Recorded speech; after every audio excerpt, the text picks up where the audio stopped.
রাজস্থলীতে mini বার football টুর্নামেন্টের final.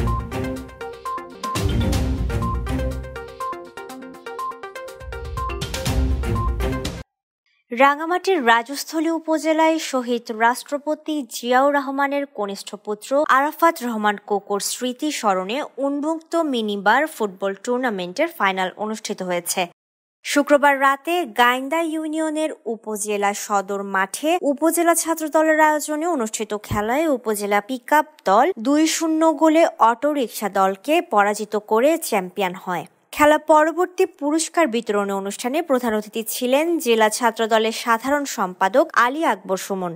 এ সময় উপজেলা বিএনপির সিনিয়র সহ সভাপতি আবুল হাশেম মেম্বার, উপজেলা ছাত্র দলের আহ্বায়ক নাইমুল ইসলাম রনি, হিন্দু বৌদ্ধ খ্রিস্টান কল্যাণ ঐক্যফ্রন্টের সহ সাংগঠনিক সম্পাদক জিকু কুমার দে, গাইন্দা ইউনিয়ন বিএনপির সভাপতি নুরুল আলম মেম্বার, সাধারণ সম্পাদক মেদু মার্মা, জেলা ছাত্র দলের বিজ্ঞান ও প্রযুক্তি বিষয়ক সম্পাদক এবং রাবি প্রবীর ছাত্র দলের সংগঠক জসিম উদ্দিন, সদর উপজেলা ছাত্র দলের যুগ্ম আহ্বায়ক আব্দুল আহাদ, ছাত্র নেতা আব্দুল্লাহ আল নোমান, কর্ণফুলী কলেজ ছাত্র দলের আহ্বায়ক অপু, যুগ্ম আহ্বায়ক রাজু আহমেদ সহ বিএনপির অঙ্গ ও সহযোগী সংগঠনের নেতা কর্মীদের পাশাপাশি বিপুল সংখ্যক দর্শক উপস্থিত ছিলেন।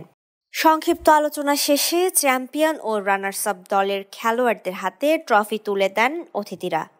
Desk report, CHT TV।